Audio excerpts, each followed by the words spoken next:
상담하다 보면 이런 질문을 정말 자주 받습니다. 선생님, 안보험 하나 가입하려고 하는데요. 얼마인가요? 참 대답하기 난감한 질문입니다. 생각보다 높은 금액을 말씀드리면 사기꾼 소리 들을 것 같고, 너무 적은 금액을 말씀드리면 뭔가 중요한 보장을 숨기는 것처럼 보일 테니 말이죠. 사실 보험은 동일한 보장이라도 나이, 성별, 직업은 물론이고요.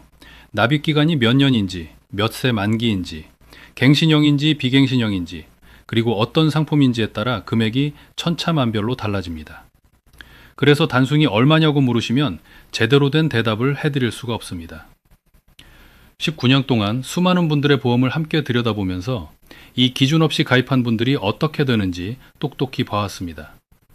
10년 뒤 감당 못할 보험료에 짓눌리거나 정작 필요한 보장이 빠져 있는 상황, 그게 현실이었습니다.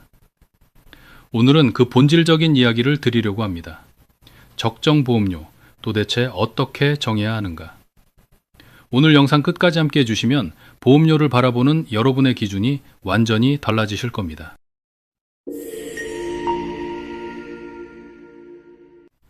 적정 보험료에 대한 의견은 참 다양합니다.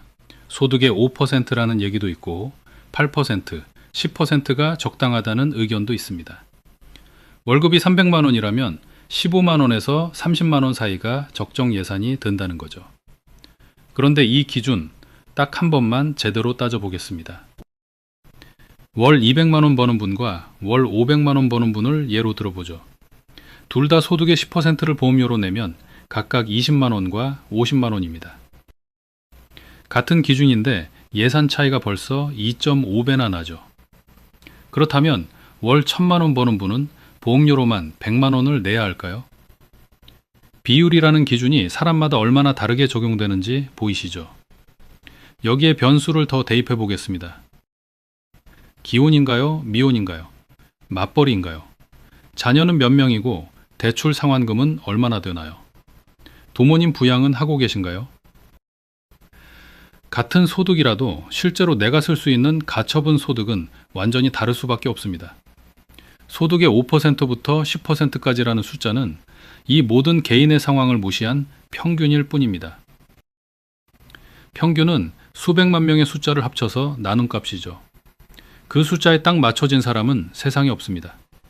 결국 평균은 누구의 이야기도 아니며 여러분의 이야기는 더더욱 아니라는 겁니다. 그럼 현실에서는 얼마나 내고 있을까요? 실제로 본인이 내는 보험료를 다 합쳐보고 깜짝 놀라시는 분들이 많습니다. 난 한 20만 원 내나 생각했는데 막상 계산해보면 40만 원, 50만 원이 나오는 거죠. 소득의 15%, 20%를 보험료로 내고 계신 분들도 드물지 않습니다. 기준을 10%로 잡더라도 현실 속 많은 분은 그 2배에 가까운 돈을 내고 있는 셈입니다. 처음엔 실손 하나였는데 결혼하면서 암보험 하나 추가하고 아이 생기면서 태아보험에 종신보험까지. 갱신할 때마다 보험료는 오르고 어느새 감당하기 어려운 금액이 되어버립니다. 한번 계산해 볼까요? 월 10만 원짜리 보험 하나를 20년 동안 내면 얼마일까요? 2,400만 원입니다. 웬만한 자동차 한 대 값이죠. 자동차를 살 때는 색깔, 옵션 하나하나 꼼꼼하게 따지면서 왜 보험은 설계사가 권하는 대로 쉽게 도장을 찍으실까요? 얼마 전 상담했던 분이 떠오릅니다. 외벌이로 가족 4명을 부양하는데 월 소득은 200만 원 초반이었어요. 그런데 가족 보험료 합계가 100만 원이 넘었습니다.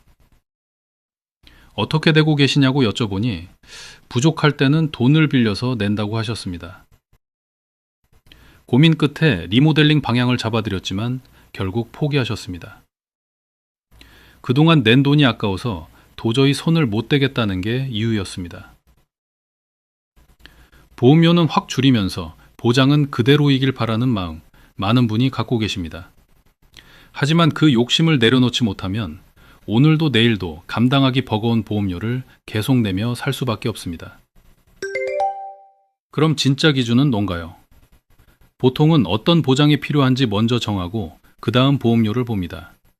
그런데 이 순서로 가면 보험료는 끝없이 올라갑니다. 암 진단비 3,000으로 부족하니 5,000으로 올리고 뇌 심장 보장 넣고 수술비에 좋다는 건 다 넣다 보면 어느덧 30만 원, 40만 원이 됩니다.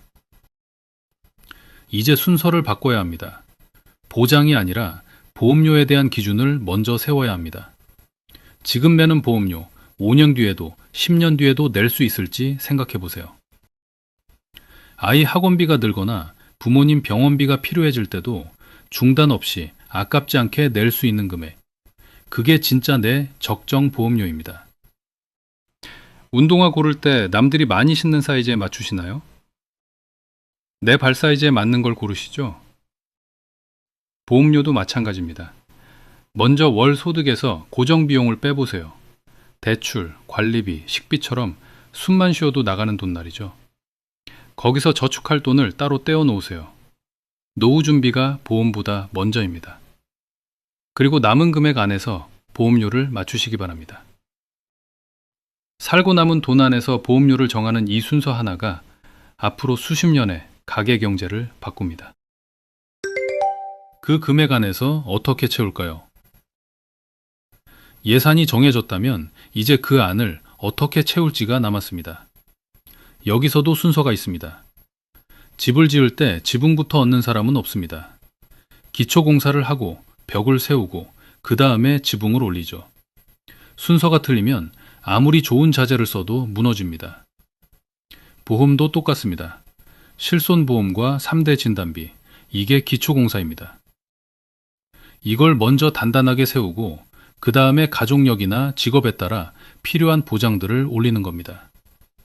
기초도 없이 지붕부터 얹으려다 보면 보험료만 올라가고 정작 중요한 보장은 빠지는 경우가 생깁니다.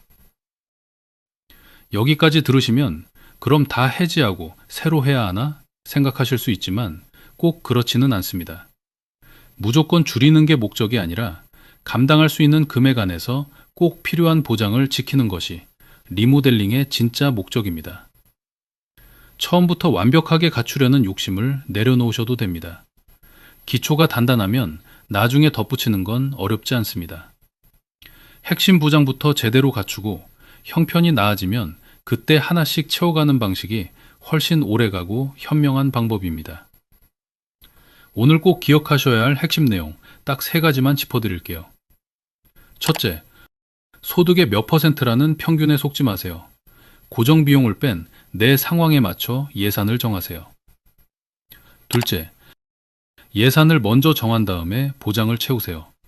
보장부터 고르면 보험료는 끝없이 올라갑니다.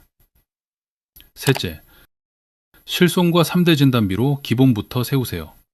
완벽하려는 욕심보다 유지할 수 있는 구성이 먼저입니다. 좋은 보험이란 위기가 왔을 때 나를 지켜주는 것이고, 좋은 보험료란 위기가 오기 전까지 내 생활을 흔들지 않는 것입니다. 가입하고 나서 보험 사고가 날 때까지 잊고 살 수 있는 보험, 그게 진짜 잘된 설계입니다. 오늘 영상이 도움이 되셨다면 구독과 좋아요 부탁드리고요. 상담이 필요하신 분들은 고정 댓글을 확인해 주시기 바랍니다.